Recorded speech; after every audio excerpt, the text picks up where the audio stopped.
Welcome, Jacqueline Murphy here, of course, Bookworm TV. I have here with me my new friend Mercedes. Yes.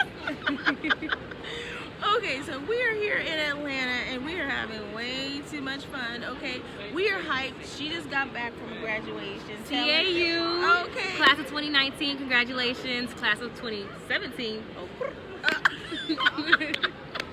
She's on. She's on the top of her game here, you guys. And you're in grad school. Yes, I'm getting my master's in clinical mental health counseling. So I got one more year left, and I'm mastered. Wow. So I really wanted to talk to her because she went to a HBCU, and right now HBCU is a hot topic. So I want to know, why do you think it's important for African American young black women or men to go to HBCUs? Well, for me, it all started because I'm born and raised in Michigan, and there's not one HBCU in Michigan. So that already was like a problem for me. I wanted to go to a place where I see more of me, and I had black teachers. I had teachers who cared about me. Everyone expected me to go to Michigan State, which is a top 10 school. But at Michigan State, you were just a number. You were like, they would call out 876 here. Are you serious? Class sizes were ungodly. Wow. So I didn't want to be just a number. I wanted my teachers to know me, first and last name, personal, build a relationship with them.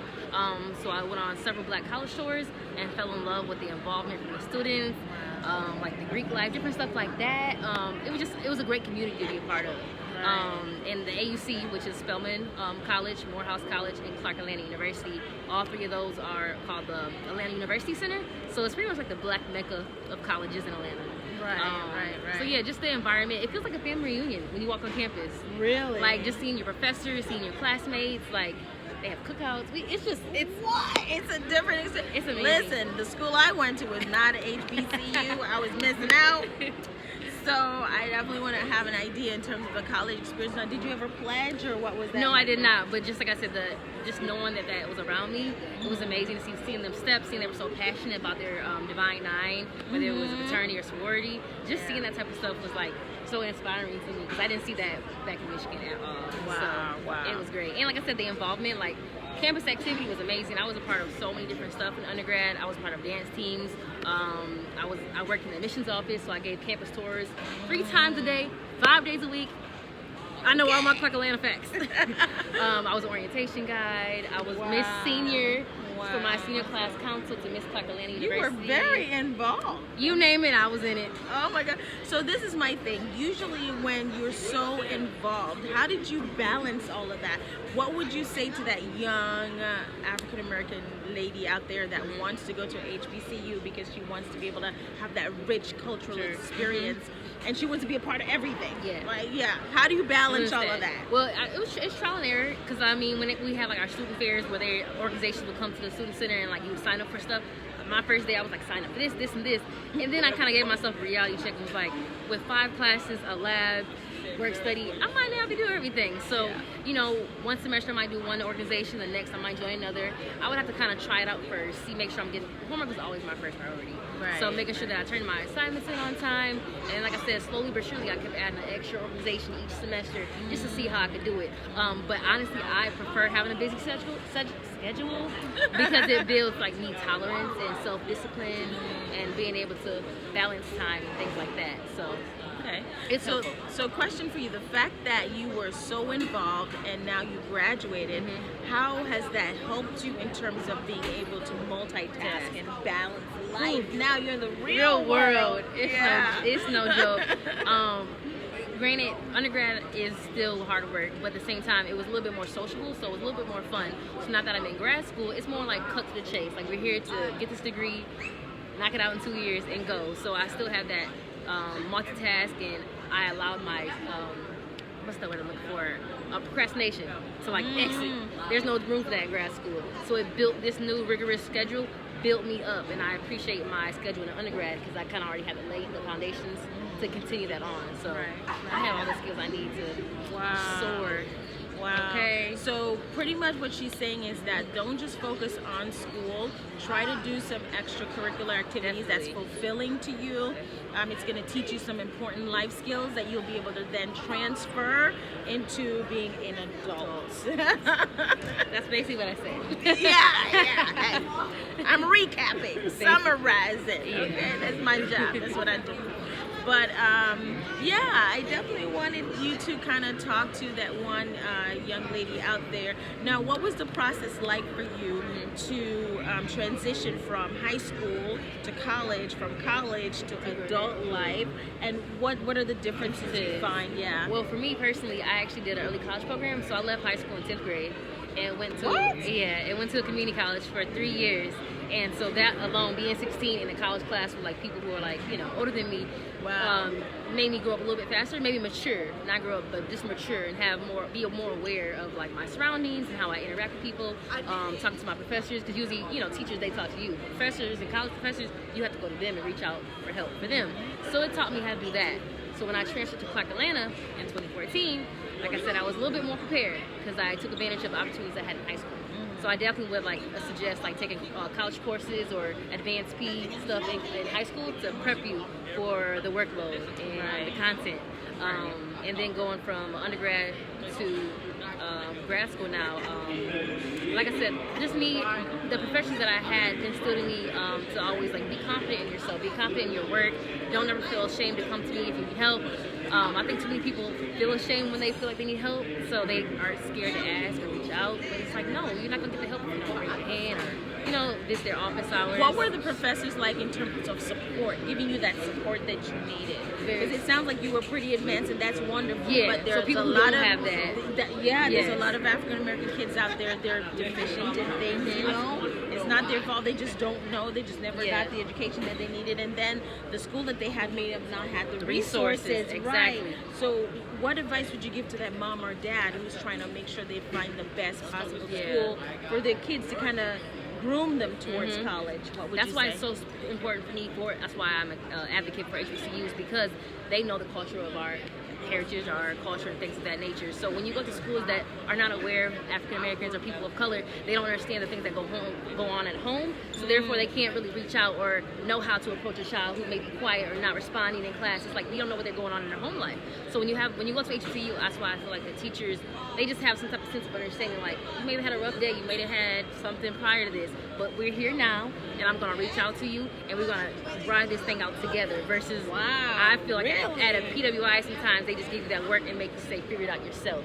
Right. So I respect But that. don't you think that there is something to be gained from figuring out yourself in terms of critical thinking and problem solving? There's something that could be gained from that. That's true too. Yeah. I think of it as the aspect of the help is there if I need it versus I don't have the resources given to me. Whereas at HBCU, the resources are there. They build you up enough to be able to take that and then run with that information into the real world. Versus the PWI, it's like, sorry, that's all I can give you. And you gotta figure it out. So it's like it's less guidance. Yeah. Less guidance. Yeah. So. Oh, I came from that.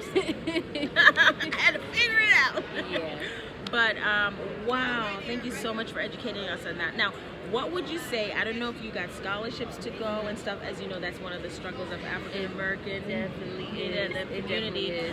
What would you say, or what advice would you give to that one African American girl or boy that's out there that really wants to go to college in terms of scholarships and just getting financial help that they need to go? Definitely. Well, definitely do community service. There's so many scholarships out there for community service that I didn't realize back in my time that there is now. So even if you're volunteering at the Boys and Girls Club or the YMCA, small stuff like that makes a huge difference. So many scholarships are based off of community service. So look into that first, because it's something you can do physically. You don't gotta like write a lot of essays and things like that. It's like simply show your work, show that you got your hours signed off on. Small stuff like that goes a long way. Right. For me, I got a scholarship for being one of the first African American at my community college to go to HBCU. So they gave me a scholarship just for that. Wow. So, like I said, you gotta look at things. You gotta reach out and ask people what kind of scholarships are there to be offered. I fortunately was blessed enough for my mom to have saved up for me, so that's my personal blessing, my testimony. Yeah. I appreciate that, but I know not everyone had that same opportunity. But that was my story. So I am college thankful. debt is huge. huge. Right, So I'm right, learning that right. now in my master's program. Wow, wow. I'm learning that. So now that you've come to reality, and I say reality in terms of it's a lot of other people's reality. They have that in their undergrad. Now you have that in your graduate. How do you manage that when it's like all of a sudden you're thrust into reality? It's been kind of difficult because each semester, academic year, when I'm filling out my FAFSA, I'm like, oh, I'm taking out that much more. Ooh, I'm going to pay out that much.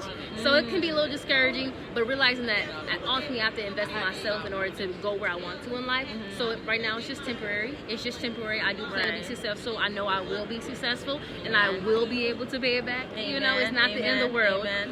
But in order to do what I want to do and reach the people and impact the people I want to, it's just something I have to do right now. You know, I gotta look at the long run. I can't worry about the finances right now. I say this, I'm spiritual. God allowed me to make it this far, so He will continue to let me make it that far. Amen. So, Amen. I have faith. Amen. I have faith for you and you. Okay. Just so you know, so she mentioned about taking out financial aid. I definitely want to give a note of caution there, because a lot I find of young people in the African American community, they feel like this sense of entitlement sometimes, like, okay, my financial aid and I qualify for this, and they did not give me a stipend and all this other stuff.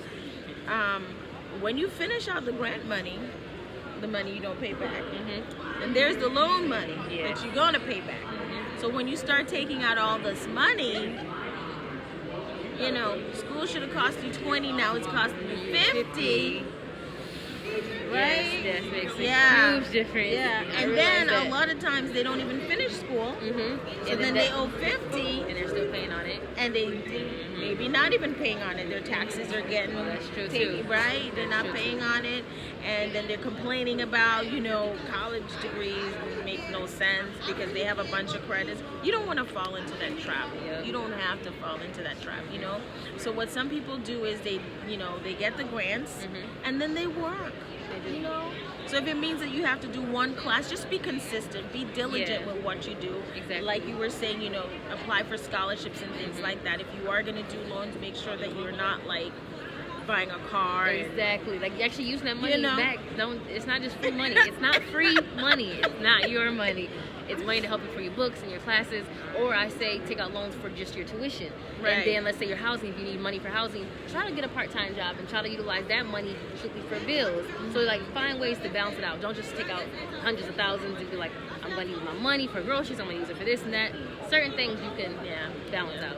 Yeah, some people don't know that there's a lifetime limit to financial aid. There's only a certain amount that people are going to get in their life. That's it.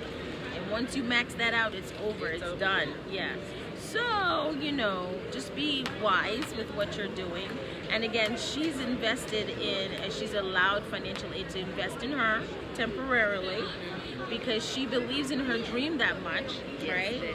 And she knows she's going to be successful. But I'm not trying to tell you this to scare you. Give yourself that chance. Some people are not even giving themselves that chance. True. You know? If you don't believe in yourself, then why would you expect someone else to? So I have to be my biggest cheerleader, and I try to do that every single day. Like, I am here for a reason.